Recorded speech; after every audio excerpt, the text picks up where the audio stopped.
Irmãos, gostaria de trazer uma palavra para a sua vida da parte de Deus, amém?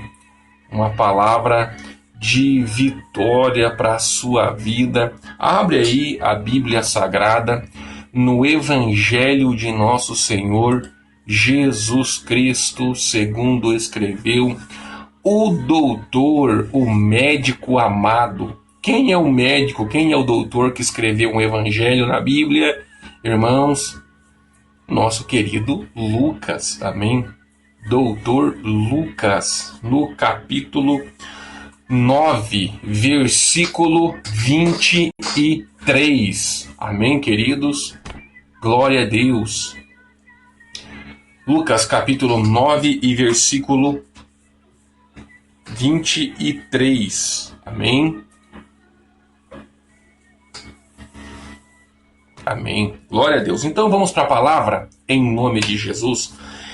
Diz assim a Bíblia Sagrada, o nosso Senhor Jesus, né? Doutor Lucas escrevendo o texto, este evangelho, ele diz assim: E Jesus continuou dizendo a todos: Se alguém quer vir após mim, negue-se a si mesmo, tome diariamente a sua cruz e siga-me.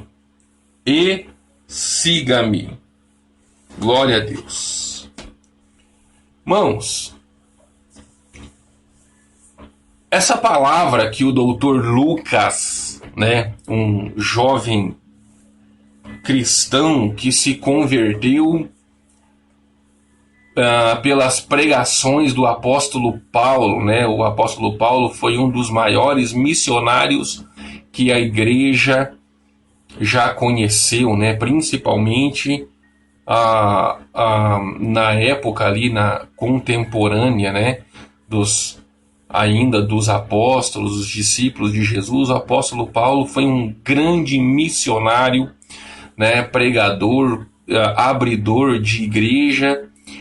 E ele evangelizou um jovem estudante de medicina, né, grego, chamado Lucas. Lucas aceitou Jesus como Senhor e Salvador e começou a seguir o apóstolo Paulo. E depois Lucas, ele começou a pesquisar a respeito de Jesus, já com toda a bagagem que ele tinha, que aprendeu do apóstolo Paulo. Ele então escreveu um evangelho que leva o seu nome. Mas os irmãos sabem que o doutor Lucas, ele não só escreveu um evangelho que leva o seu nome, mas também escreveu um outro livro chamado Atos dos Apóstolos. Amém, querido?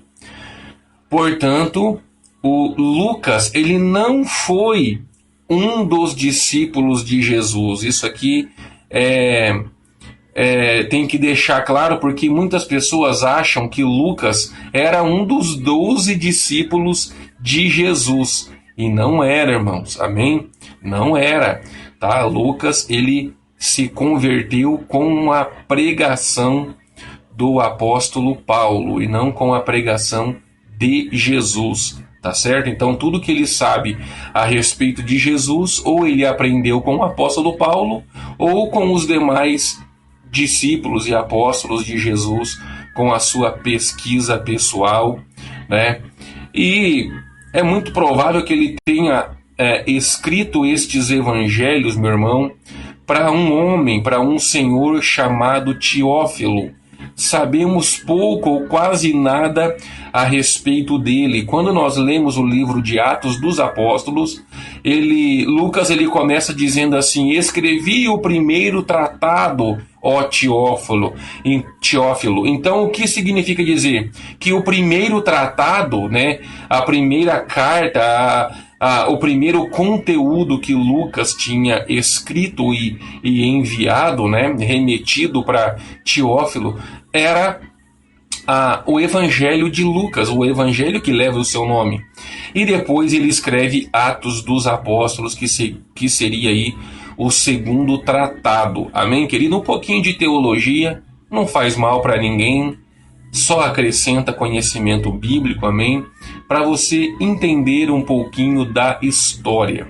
Agora, nós continuando aqui, meu irmão, quando o apóstolo, né, Lucas, ele vai dizer, e Jesus continuou dizendo a todos. Se ele continuou dizendo, significa que ele já estava falando alguma coisa. Amém? Isso aqui é muito importante, meu irmão. Né? Nós precisamos de contexto para entender a Bíblia. Né? Tem uma máxima na interpretação bíblica, né? Que diz assim, ó, texto sem contexto é pretexto para heresia. Amém, querido?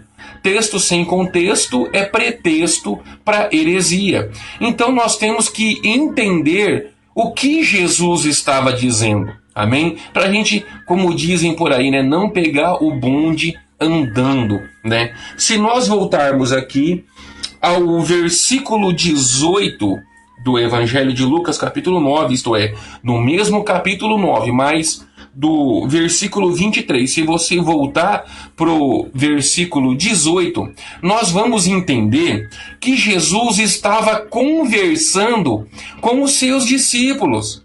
Jesus estava batendo um papo com os seus discípulos, né? E como eu já ministrei aqui, já vou explicar já. Jesus estava fazendo uma pesquisa própria. Porque esse texto vai falar o quê? Da confissão de Pedro, né?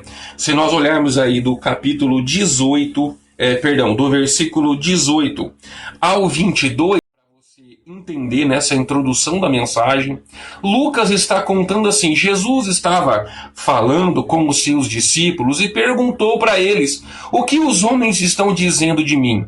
E aí os discípulos falaram, uns acham que o Senhor é Jeremias, uns acham até que o Senhor é João Batista, uns acham que o Senhor é Elias ou alguns dos profetas.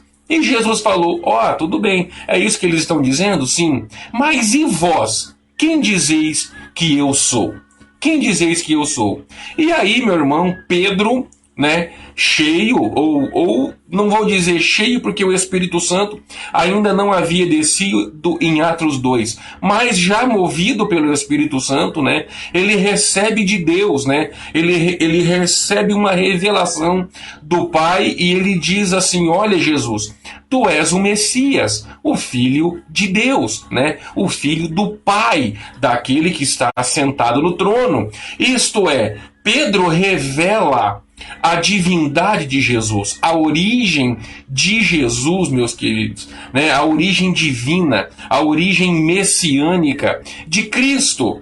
E aí o próprio Senhor ele vai falar, né? Isso já não se encontra em Lucas, mas vai se encontrar lá em Mateus, se não me falha a memória, Mateus 16, se não me falha a memória, Mateus 16, né? E versículo 17, ele vai dizer, feliz és tu, Simão, filho de Jonas, porque não foi a carne e o sangue que te revelaram isto, mas meu Pai que estás no céu, tá certo? E aí faz uma promessa a ele, né? E depois, Jesus, ele vai dizer, aqui no final do versículo 21 e 22 de Lucas 9, Jesus vai dizer assim, olha, não conta isso para ninguém, tá certo? Não comentem isso com ninguém, fica entre nós. E aí, meu irmão, no final, o versículo 29, ele diz, e é necessário que o Filho do Homem sofra muitas coisas e seja rejeitado pelos anciãos.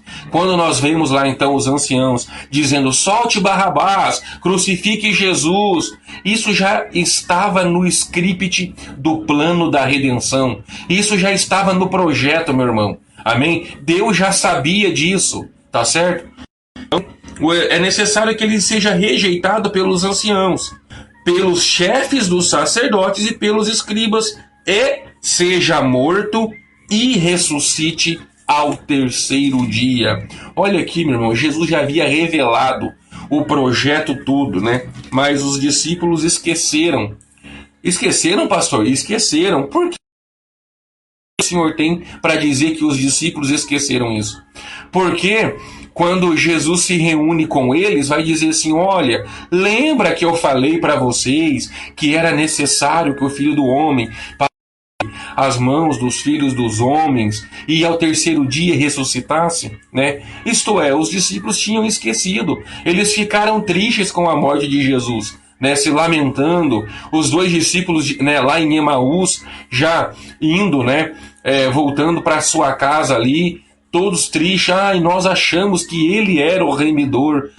Eles tinham esquecido, né? Talvez a brasa ali, a chama no coração já tinha se apagado. Eu não vou entrar nesse mérito, não vou trazer uma palavra de aplicação pessoal sobre isso aqui, porque eu só quero te contextualizar para a palavra que Deus me revelou hoje. Amém, querido? Então, era sobre isto que Jesus estava falando. Amém? Ele perguntando para os seus discípulos o que os homens achavam dele, ele perguntando para os seus discípulos o que eles achavam dele, né? Ele elogia Pedro pela sua resposta em dizer que ele era o Messias, filho de Deus, né? Jesus promete, né, que as portas do inferno não ia prevalecer contra a igreja e que Deus ia também entregar a chave, né, do reino dos céus. Amém? E o que ligarmos na terra será ligado no céu, e que será o que nós desligarmos na terra também será desligado nos céus. E por fim,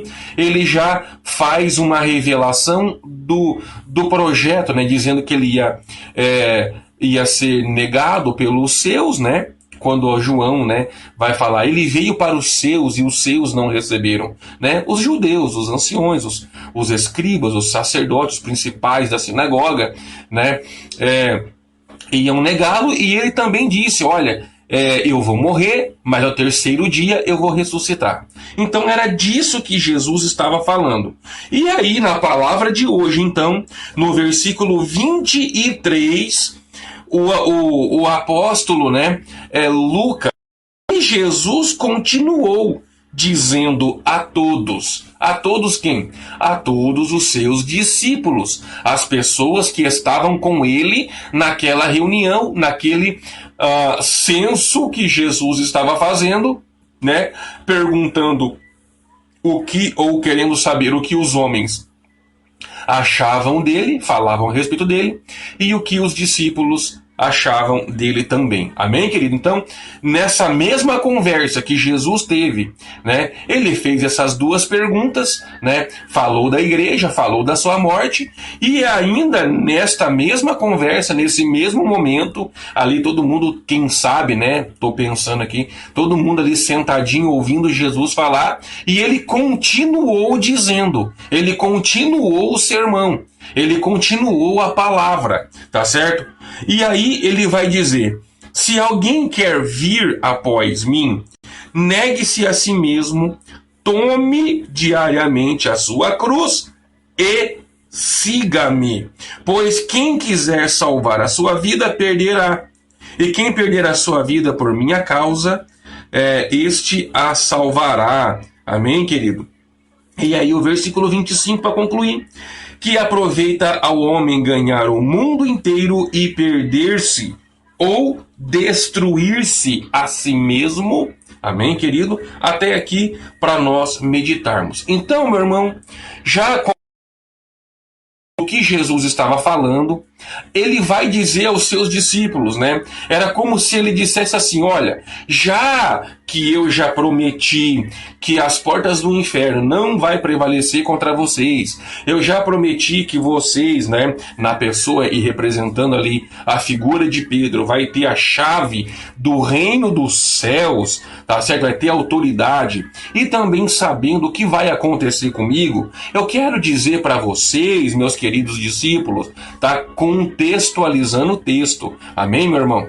Eu quero dizer para vocês, meus discípulos, Jesus estava dizendo, que se vocês quiserem me seguir, né, vir após mim, né, aqui quando ele diz, ó, se alguém quer vir após mim, se alguém quer vir após mim, se vocês quiserem me seguir, vir após mim, vocês têm que fazer algumas coisinhas, vocês têm que cumprir, se encaixar em algumas exigências. O que significa dizer? Significa dizer, meu irmão, que o evangelho do reino, o reino de Deus aqui na terra, tá certo? A igreja como um todo, não o ministério, não placa, a igreja de Cristo, o povo de Deus nessa terra, isso aqui, meu irmão, não é bagunça. Tem regra, tem ordem. É isso que Jesus está dizendo. Se alguém quiser vir após mim, se alguém quiser me seguir, tem algumas exigências. Porque o reino de Deus, a casa de Deus, meu irmão, a igreja, a casa de Deus, não é casa da mãe Joana.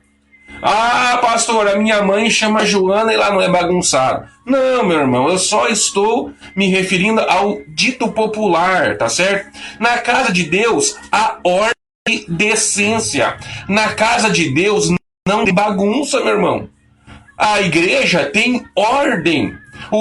Tem ordem, tem regras. O evangelho tem regras. O que nós chamamos de doutrinas. E há doutrinas humanas e a doutrina bíblica. O que é uma doutrina bíblica, pastor?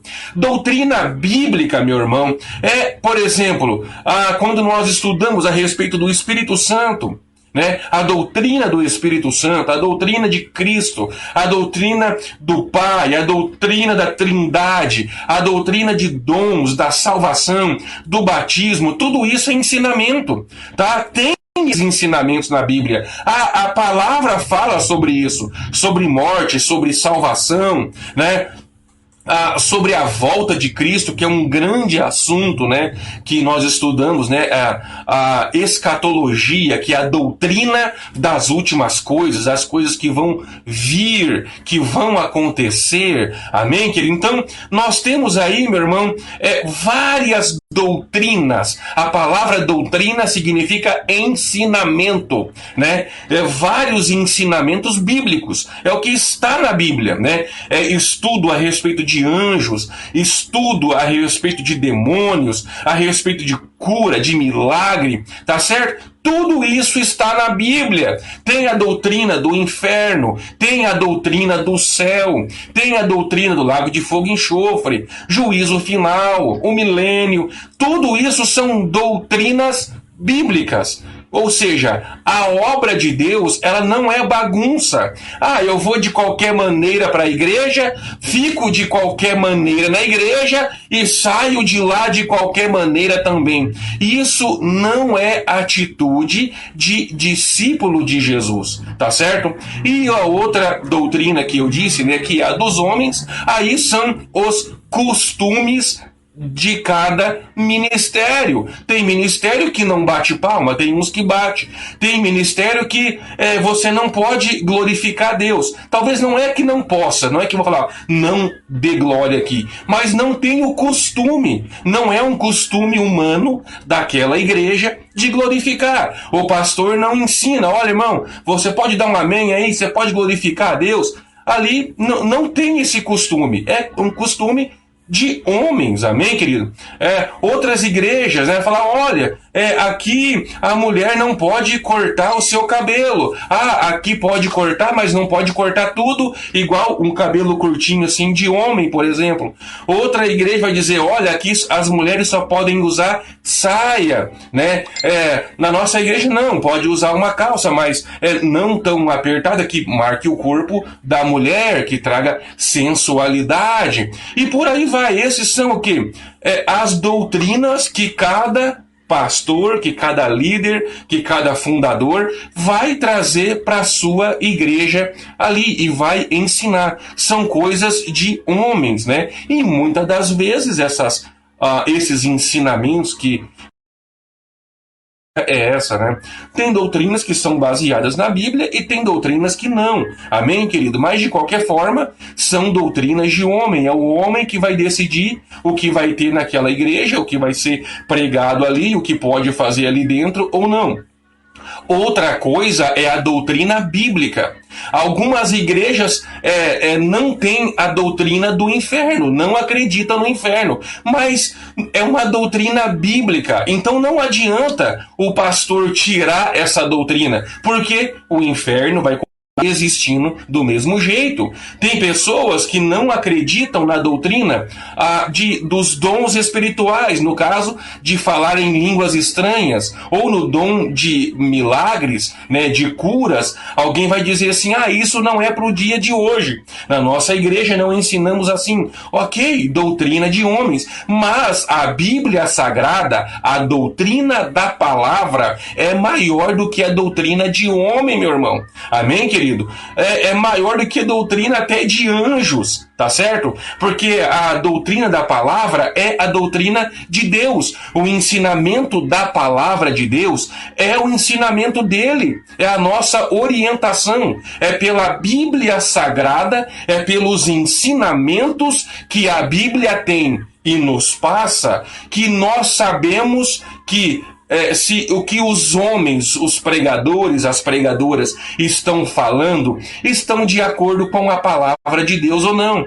E é por isso que a Bíblia nos orienta para nós lermos a palavra, meditarmos na palavra, sermos amigos, meditar nela dia e noite, guardar no né? E nós temos aí vastos versículos, né, dizendo para nós meditarmos na palavra, né? E quando nós falhamos nisso, a Bíblia também diz: o meu povo perece por falta de conhecimento, por não ler, por não meditar na palavra. Amém, querido? Então, não adianta, meu irmão, eu pregar um evangelho light, não adianta eu falar, aqui você pode tudo, meu querido, tá certo? Aqui, não, meu irmão, isso daí já tá perdoado por Cristo, tá? Pode continuar no erro, pode continuar no pecado, fazer o quê, né? Ninguém é perfeito, tá certo? Continue aí do jeito que você tá mesmo. Eu vou te batizar assim mesmo, tá certo? Vou te batizar com vício, vou te batizar, sei lá,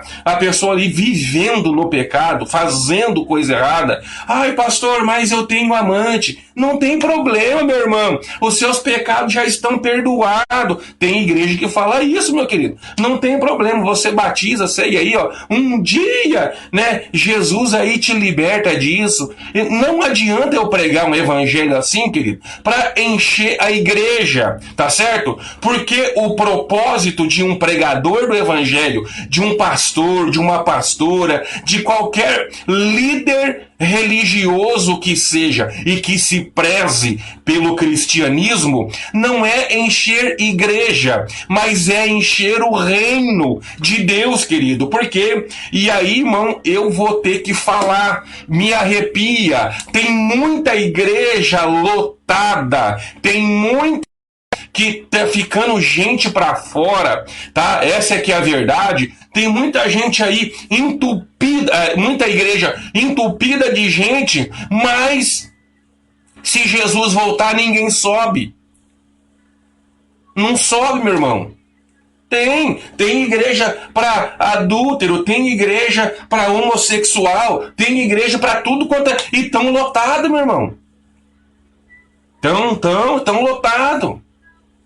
Mas agora o que adianta eu ter... Vamos pegar abaixo aqui, a igreja lá com 200, 300 pessoas lá na igreja. O que adianta isso? Mas quando eu olho no livro da vida, o nome de ninguém está lá, inclusive o meu não está. O que adianta eu pregar um evangelho fácil, evangelho light? Venha como está, permaneça como está, não tem problema não.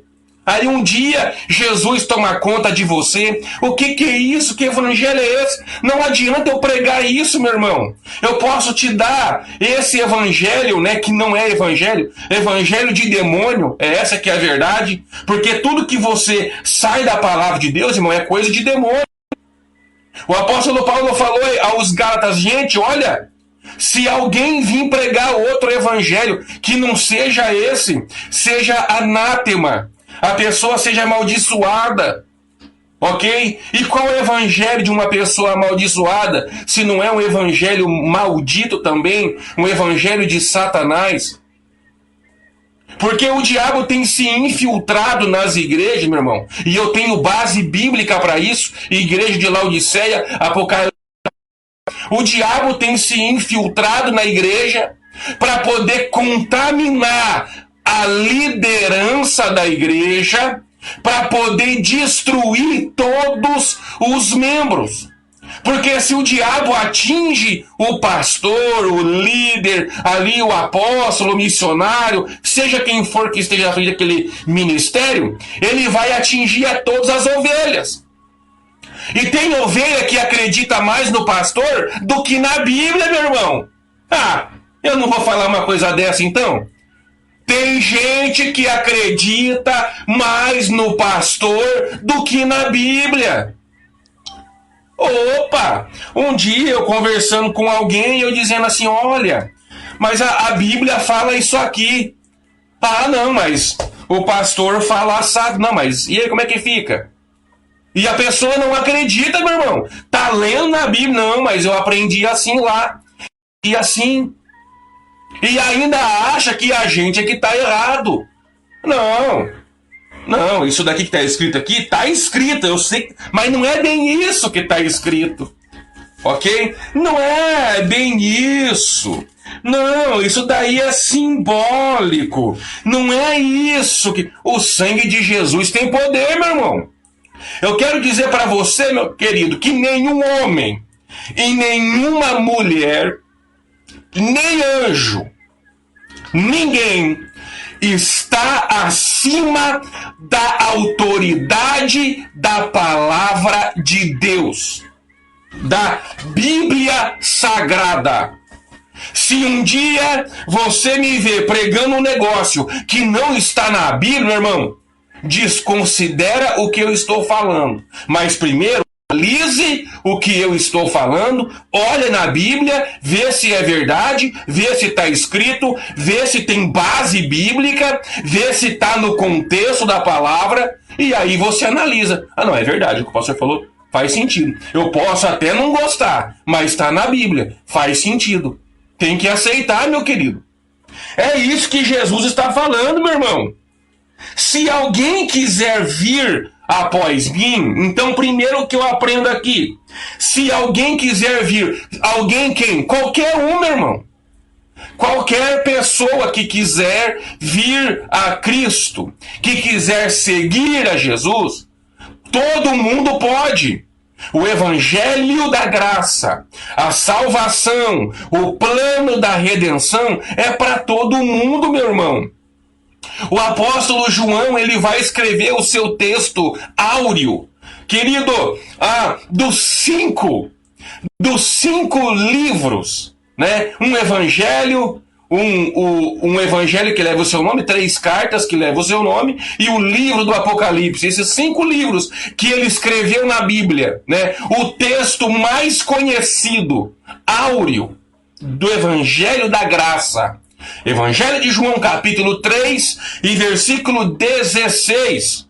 Porque Deus amou o mundo, não é algumas pessoas. Deus amou o mundo de uma tal maneira que deu o seu Filho unigênito, a saber quem? Jesus Cristo, que deu o seu Filho unigênito para que todo aquele que nele crê, que crê em Jesus, não pereça, mas tenha a vida eterna. Jesus amou o mundo, enviou o seu Filho aqui para que o mundo cresça nele, e quem crê nele vai ter vida eterna.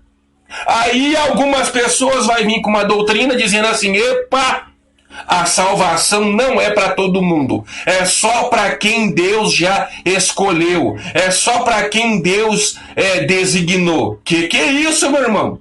Então nós tínhamos que arrumar o versículo 23 de Lucas 9, nós teríamos que arrumar o versículo 18 o versículo 16 do Evangelho de João, capítulo 3.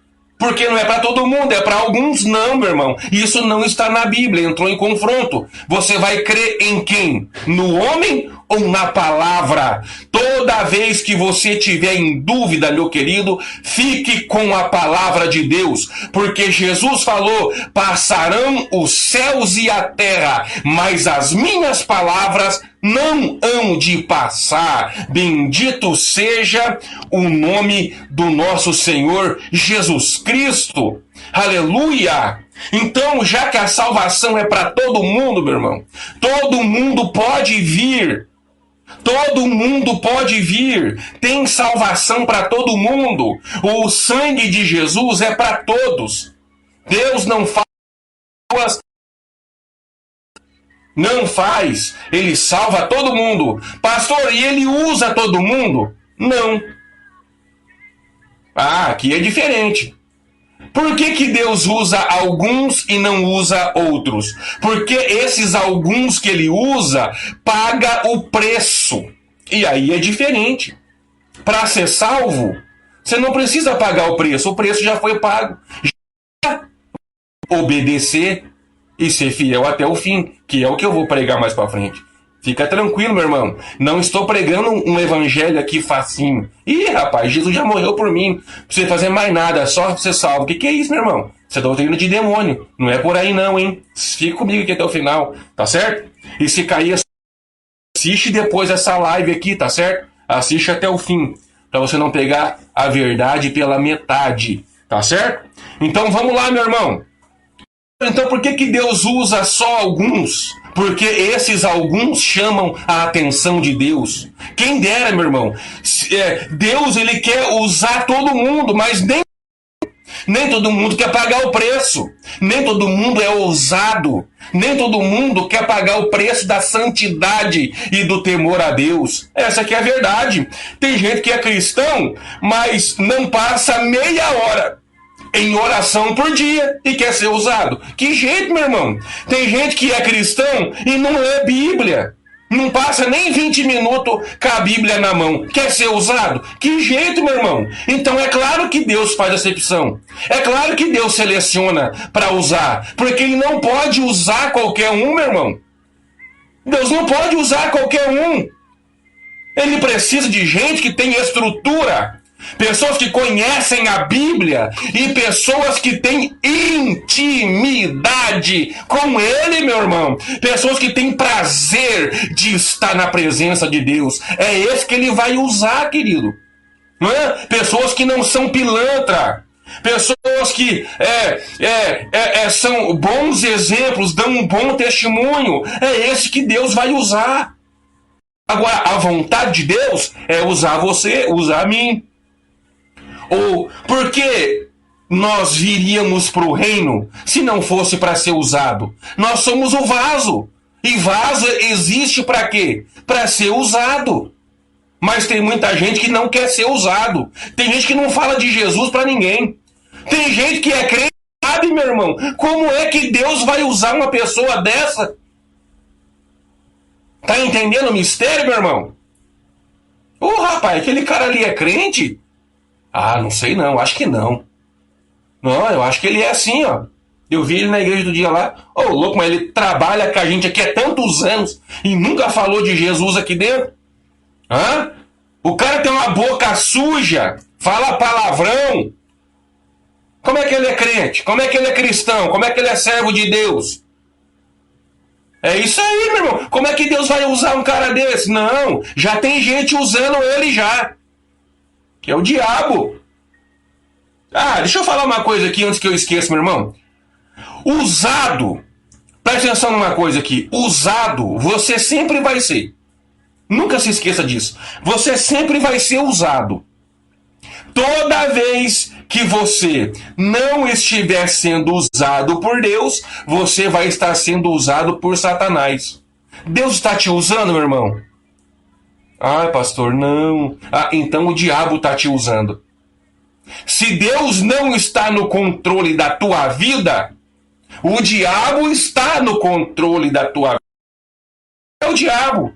Ah, não, pastor, ninguém cuida de mim, nem o diabo e nem Deus, é eu que cuido de mim. Ah, meu irmão, isso aí é o que você acredita. Você que pensa uma coisa dessa. Continua pensando assim, não, não. Quem cuida da minha vida sou eu, não, querido. Atrás ou por trás da sua mente, da sua cabecinha, tem alguém te usando.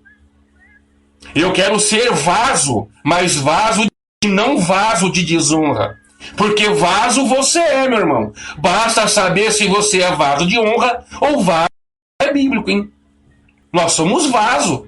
Somos vaso. Agora, vaso do quê? De honra ou de desonra? Se for vaso de honra, Deus está te usando. Parabéns, continue assim. Ah, pastor, tô vaso de desonra. Meu irmão, sinto lhe informar, o diabo está te usando. Ok? Então deixa Deus te usar. Seja servo. Seja servo. Pai, estou aqui à disposição. Me usa. Ah, você quer ser usado? Ah, então segura aqui que essa palavra é para você, meu querido. Tá certo? Vamos lá. Quem quiser vir após mim, ou seja, salvação é para todos. Não creio em predestinação. Só para concluir, não creio em predestinação. Ah, eu já vim para o mundo salvo. Então não importa o tanto que eu peque, no final das contas eu serei salvo. Não acredito nessa doutrina.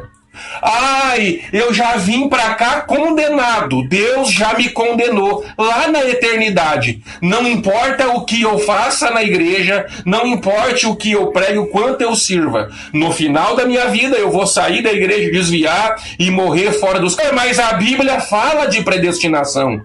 A predestinação bíblica eu creio. E qual que é a diferença, pastor? Ah, meu irmão, é simples. Vai da sua escolha. O que eu estou pregando aqui para você agora mesmo? Quem quiser vir após mim. Você quer vir após mim? Quero. Então é só você. Cumpriu as exigências que eu vou pregar aqui daqui a pouco? Cumpri. Então, depois, segura aqui, meu irmão. Preste atenção no texto. E as exigências. Foi fiel até o fim, beleza. O que acontece com você? A partir do momento em que você aceita Jesus e é obediente, você está predestinado a ser salvo. Aceitou Jesus? Estou predestinado a ser salvo. Mas, e se eu sair, pastor, no meio da caminhada? Aí você está predestinado a ir para o inferno. Ah, eu tenho que fazer uma arte com essa frase. A predestinação bíblica, ela acompanha a sua escolha. Eu escolhi servir a Cristo. Está predestinado a ser salvo. Ninguém te tira, Romanos 8, do amor de Cristo, meu irmão. Ah, mas eu escolhi agora sair da igreja. Ou não, não quero saber de religião. Está aí para o inferno. Sem Jesus, meu irmão, não tem salvação. Se você abandonar o barco em que está, acabou para você, meu filho. Essa é que é a verdade, meu irmão. Pastor, mas e se eu me arrepender? Volta para Jesus. E aí você retoma. Aí a sua escolha foi Cristo? Foi. E em Jesus tem salvação, meu irmão. Não tem como você ir para o inferno seguindo a Jesus. Está predestinado a ir para o céu. Agora, vem cá, irmão. Vamos parar com essa frescura? Vamos parar com essa molecagem de ficar saindo da igreja e voltando para a igreja. Vai para o mundo, volta para a igreja. Vai para o mundo, volta para a igreja. Vamos parar com isso daí, meu irmão? Você tem que decidir o que você quer da tua vida, meu querido. Você quer Deus e o diabo ou não quer Deus e nem o diabo? Você tem que decidir o que você quer, meu querido. Essa que é a verdade. Hoje eu estou na igreja. Semana que vem eu estou desviado. O que é desviado, pastor? É quando alguém sai da igreja, abandona Jesus, vai para o mundão. Isso, do jeito que o diabo gosta. Longe de Jesus. Longe da pau. E quer ser salvo que jeito, meu irmão? Não vai não, meu irmão. Eu tenho que te avisar. Eu tenho que te avisar agora, porque depois que morrer não adianta. Não, pastor, depois que morrer tem gente. Não tem. A Sagrada diz em Hebreus que cabe ao homem morrer uma vez só, vindo depois disso o juízo. Vai vir o juízo, não tem o que fazer, só vai aguardar para ser julgado. Morreu com Cristo? Já era, tá salvo, não tem como perder a salvação. Morreu sem Jesus? Já era, não tem como ganhar a salvação. Predestina-se, você predestina-se segundo, você se predestina segundo a sua escolha. Segundo a sua escolha. O que você escolheu? A Bíblia diz: o que o homem plantar, isto ele ceifará. Quem planta na carne, quem planta no espírito, colhe vida eterna, mas quem planta na carne ceifará corrupção. Corrupção. O que quer dizer aqui nesse contexto, pastor? Condenação ruim, meu irmão. Não. O evangelho não é brincadeira. O evangelho, meu irmão, ai não, eu vou fazer do jeito que eu quero, eu vou levar a vida do jeito que eu quero. O evangelho não é brincadeira.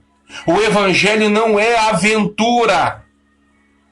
O evangelho, o reino de Deus não é lugar para aventureiro, é para quem quer coisa, para quem quer compromisso. Se alguém quiser vir após mim, qualquer um, primeiro o que Jesus falou, negue-se a si mesmo. Ah, meu irmão, agora ficou difícil, hein? Negue a si mesmo. Negar a si mesmo, meu irmão, o que significa isso, pastor? Para mim mesmo. Ele está se referindo à carne, né? A carne que é uma coisa, o espírito que é outra. Sim ou não? Lembra disso? Vamos para Gálatas. Se não me falha a memória, Gálatas capítulo 5. Vamos lá. Olha aqui. Gálatas capítulo de número 5 e versículo 16. Eu tenho que ler esse texto, meu irmão, porque a Bíblia é uma palavra só. O que a Bíblia diz em Lucas, a Bíblia em Gálatas. É por isso que não tem como o homem mexer na Bíblia, meu irmão. Vai dar problema. Vai dar problema. Pastor, mas pode mudar a tradução. A tradução, a palavra traduzida pode até ser mudada. Por exemplo, ao invés de colocar lamparina, coloca lampião. Ou coloca candeia. Tudo bem. Agora, se ao invés de colocar lamparina, colocar sei lá, vamos pensar, milho, vai dar problema. Vai dar problema. A Bíblia não aceita. Já tentaram fazer isso. Tem Bíblia mudada aí, meu irmão. Eu vou falar, meu irmão. Tradução do Novo Mundo. A Bíblia, tradução do Novo Mundo, é uma Bíblia mudada. Que Bíblia é essa, pastor? A Bíblia dos Testemunhas de Jeová. É uma Bíblia mudada, aonde tem que estar escrito Deus para Jesus, em Evangelho de João, capítulo 1 e versículo 1, está escrito Deus com D minúsculo. Na Bíblia, mas não adianta mexer na Bíblia. Jesus continua sendo Deus com D maiúsculo. Por quê? Porque não é só João 1:1. Capítulo 1 e versículo 1, que vai falar que Jesus é Deus. Tem muito texto na Bíblia dizendo que Jesus é Deus. Tem muita situação na Bíblia dizendo que Jesus é Deus. Então, para que mexer? E o duro que você fala e a pessoa não acredita, rapaz. É uma cegueira espiritual. Mas vamos para a palavra aqui. Vamos lá. Diz assim Gálatas, capítulo 5 e versículo 16. O apóstolo Paulo dizendo: andai no Espírito. Que Espírito, pastor? Letra maiúscula, Espírito Santo. O Deus Espírito Santo, o divino, a pessoa, a terceira pessoa da Trindade, aquele que intercede por mim e por você com gemidos inexprimíveis, ok? Ele é alguém.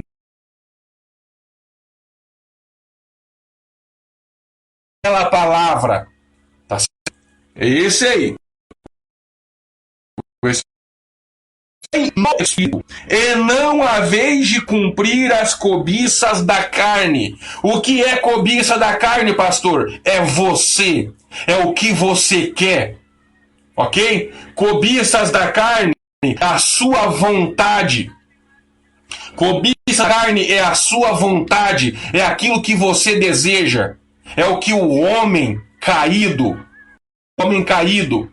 quer. É essa que é a verdade. Vamos lá. Porque a carne luta contra o que o Espírito Santo quer. Por isso que nós pedimos perdão que nós... Pastor, mas eu já sou cristão. Eu já sou batizado. Eu já desci as águas. Eu tomo Santa Ceia, pastor. Ah, é, meu irmão? Você toma Santa Ceia? Você é batizado? Sim, pastor. Não, pastor. Já não vivo no erro. Agora, o homem não é perfeito. Ele erra, ele peca por atitudes, por palavras e por pensamento. Tá certo? E o que nós fazemos quando eventualmente nós pecamos? Não porque vivemos mas é porque nós somos imperfeitos. E por isso que nós temos que vigiar. Nós vamos lá e pedimos perdão. E se Deus vê arrependimento na sua vida, Ele vai te perdoar. Agora, se você vive nisso, é porque você não se arrepende. E aí o perdão de Deus não vem para o perdão de Deus. Arrependimento. Vamos lá. Porque a carne luta contra o Espírito, e o Espírito luta contra a carne. E eles se opõem um ao outro, para que não façais o que quereis. Se sois, porém, guiados pelo Espírito, não estáis debaixo da lei. O que significa isso, pastor? Significa dizer, meu irmão, que se você está em Cristo, se você quer seguir Jesus, se você quer ter uma vida de santidade, uma vida de compromisso com o Evangelho, você não pode seguir a carne, mas você tem que ser guiado pelo Espírito Santo. Tá entendendo, meu irmão? Negar a si mesmo significa: eu não vou fazer aquilo que eu quero. Eu não vou fazer isso, porque eu sei que acontece, mesmo sendo errado, ia ser prazer. O texto lá de Gálatas 5 continua. O texto de Gálatas 5, ele continua dizendo o que é gostoso, o que é prazeroso para a carne. Lascívia, cobiça, avareza, torpeza, prostituição. Tudo isso aí é coisa da carne, meu irmão. E não é isso que o pessoal lá fora faz? É ou não é? Ou tem alguém desviado que continua lendo a Bíblia e jejuando, orando? Eu acho que não, né, meu irmão? Então, a pessoa, a primeira coisa que ela faz quando abandona Cristo é fazer o que o Espírito Santo não gosta. Tá certo? Então, a primeira coisa, tome a tua cruz. Então, meu irmão, eu só estou replicando. Eu só estou repetindo aqui para você o que Jesus disse. Pastor, mas eu tenho que tomar a minha cruz? Sim. E o que é cruz, meu querido? E o que é cruz? O que é cruz? É coisa boa? O que é cruz, pastor? Fala para mim, porque eu preciso saber. A cruz de Cristo, meu irmão. Vamos. Instrumento de tortura romano, ok? Porque judeu não matava. Judeu matava por apedrejamento, segundo a lei de Moisés. Um pouquinho de teologia não faz mal para ninguém. E tem gente que ainda fala mal de teólogo. Eu não entendo isso daí, né? Mas beleza. Um instrumento de tortura são romano, tá certo? Romano. A cruz também era um símbolo de vergonha. Por quê? Porque só era crucificado, meu irmão, pessoas terríveis. Era crucificado pessoas terríveis. Era uma abominação. Sabe? Era algo terrível.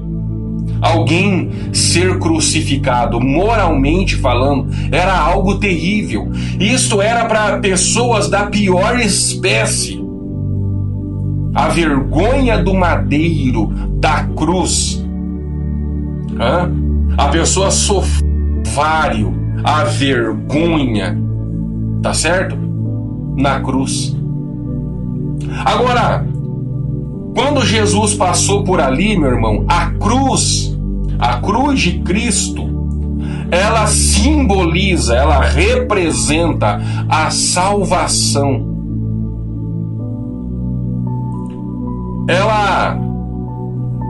Ela representa esperança e tantas outras coisas.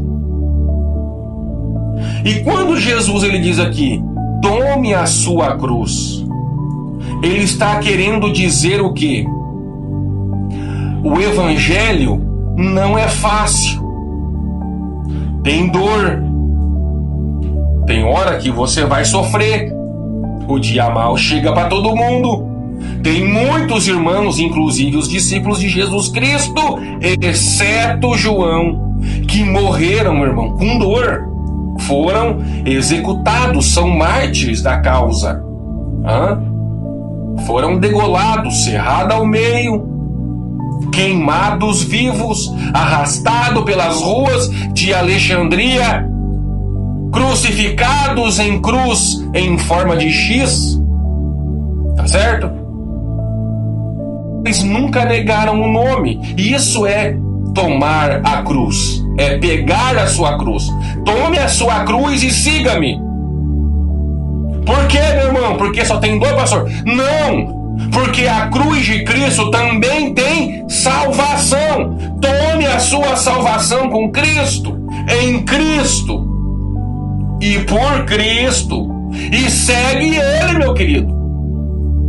É isso que Jesus está dizendo. É isso que Jesus estava dizendo. Tem muita pessoa, e eu vou falar de novo do assunto do começo da palavra, que está achando que o evangelho é bagunça. Não, meu irmão. O evangelho é somebody love, pastor. Não, meu querido. O evangelho é cruz. Nós temos que pregar a mensagem da cruz também. O fardo é leve, o jugo é suave, beleza. Mas tem o fardo e tem o jugo. Eu não sei o que é jugo, pastor. Não tem problema. Dose de teologia nas costas do animal para poder colocar o fardo, sabe? Aquele negócio que colocava assim nas costas do animal, do jumento, do cavalo, do camelo, e depois pendurava os fardos naquele jugo ali para carregar. É isso que Jesus está dizendo. A minha carga não te prejudica, mas tem uma carga para carregar. A carga que Jesus tem é na medida para você. E é por isso que nós escutamos de vez em quando alguém dizer assim: essa é a minha cruz, né? Eu tenho que carregar. Entendeu o mistério, meu irmão? É a minha cruz. Esse é o que eu tenho que passar, é o que eu tenho que fazer. Beleza. Só que a cruz de Cristo, ela não onera. Não, meu irmão. Pastor, mas o senhor acabou de falar que tem gente que morreu por Jesus. Meu irmão, tem muita gente que está disposta a morrer por Jesus e sem pensar duas vezes. E isso daí não é nada para elas. Agora, tem muita gente, querido, se abandona Jesus, eu te mato agora mesmo, a pessoa abandona Jesus na hora. Sabe por quê? Porque não abraçou a cruz de Cristo de verdade. Acha que abraçou a cruz. Pessoas que estão enganadas no Evangelho. E quem são essas pessoas, pastor? É aquelas pessoas que estão pregando um Evangelho fácil. Vem de qualquer jeito, não tem problema não. Tudo pode, aqui é light, aqui é relax. Essas pessoas jamais vão entregar a sua vida para Jesus, no sentido literal, de morrer por Cristo. Agora, meu irmão, se essas pessoas já estão negando Jesus numa dificuldade dessa, na época da graça, imagina se essas pessoas pegar a grande tribulação, quando elas estiverem diante do anticristo, tá certo? Estiverem diante do anticristo, e o anticristo falar assim, ó, ou você nega Jesus ou você morre. O que a pessoa vai dizer? Anticristo, não, eu nego Jesus. Porque na graça, meu irmão, é graça, Jesus pagou o preço. Mas lá na grande tribulação é você que tem que pagar o preço.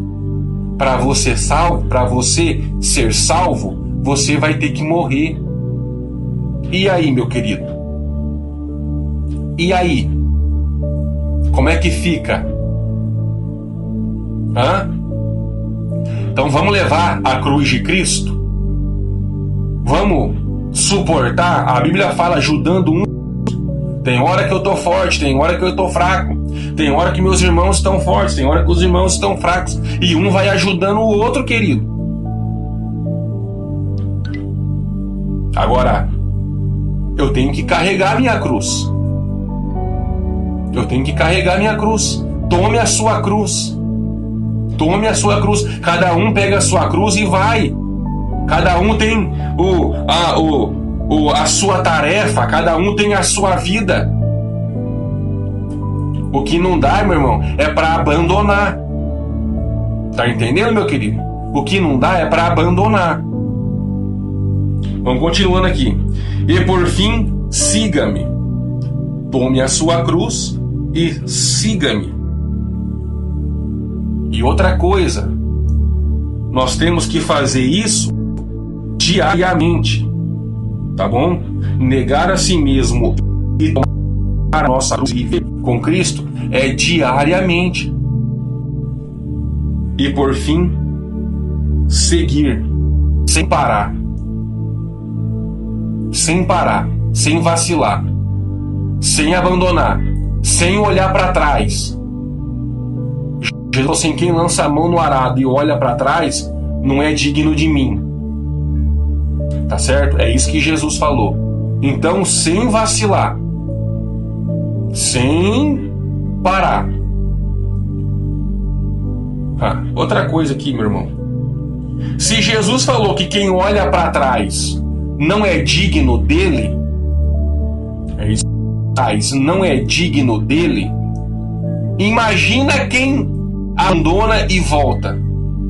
Como uma pessoa que está com a mão no arado, não só atrás, mas abandona o arado e volta. Você acha que esse cara vai ser salvo? Não, porque ele não é digno. É isso que Jesus está dizendo, meu querido. Quem lança a mão no arado e olha para trás não é digno de mim. Então, meu irmão, não adianta. Ou você leva as coisas de Deus a sério, ou você não vai ver a Deus. Como está a sua vida? Fique com essa palavra para o seu coração. Seja obediente, seja fiel até o fim, tá certo? Seja fiel até o fim. Siga, siga, siga. Não pare no caminho. No seu caminho vai ter problema, vai ter problema. Vai ter dor, muitas das vezes, vai ter dor. Vai passar dificuldade, luta, tentação, dia mal, tempestade. Mas Jesus está no controle, querido. Mas Jesus está cuidando de você. Ele está contigo, Ele te toma pela mão direita e diz: não temas, porque eu estou contigo. Não é hora de parar, meu irmão, é hora de avançar. Não dá para voltar atrás, né? É como o título daquele filme, desistir nunca, render-se jamais. Não dá para parar. Essa é a nossa vida. E no final deste caminho que nós estamos seguindo, nós vamos encontrar o nosso Senhor Jesus Cristo, o Pai, nos esperando de braços abertos. Aleluia! E nesse caminho nós temos ajuda, nós temos o Espírito Santo que nos ajuda, nós temos os dons espirituais, nós temos Cristo. Ô meu irmão, você não tem motivo para parar. Você não tem motivo para parar. Pastor, eu vou parar porque eu não aguento mais. Se você dentro da igreja, você acha que você vai aguentar fora da igreja? Se você não está aguentando com a ajuda de Deus, você acha que você vai aguentar sem a ajuda de Deus? Ai, pastor, eu pequei. Por quê? Porque a carne é fraca. E quem falou, meu irmão, que pecado é vitamina? Quem falou que pecado é vitamina? Se a carne é fraca, ora, busque a Deus. Tá entendendo o mistério, querido? É isso aí, meu irmão. Deixa o Espírito Santo dominar a sua vida. Deixa o Espírito Santo te ajudar. Deixa o Espírito Santo mudar a história. Deixa ele te transformar. Deixa ele limpar a casa. Jesus falou que o Espírito vem, né? Ele encontra a casa limpa. Ele vem e traz mais 7 para deixar a casa ali uma imundície. Mas não importa, meu irmão, quanta imundície esteja na sua vida, o Espírito Santo, ele pode limpar, ficar por dentro. O sangue de Jesus vai descer sobre a sua vida. E você vai vencer você mesmo. Essa vontade que você tem de pecar, essas coisas ruins da carne, vícios, droga, prostituição, roubo, engano, mentira, inveja. Meu irmão, tudo isso vai cair por terra, porque o Espírito Santo vai começar a transformar o seu coração. Aleluia. Com essa palavra, em nome de Jesus, tome a sua cruz e siga. Tome uma atitude, abrace a causa de Deus e não abandone Jesus jamais. Amém, querido? Amém. Irmão, está encerrado. Deus abençoe a sua vida. Deus abençoe a sua casa. Deus abençoe a sua família.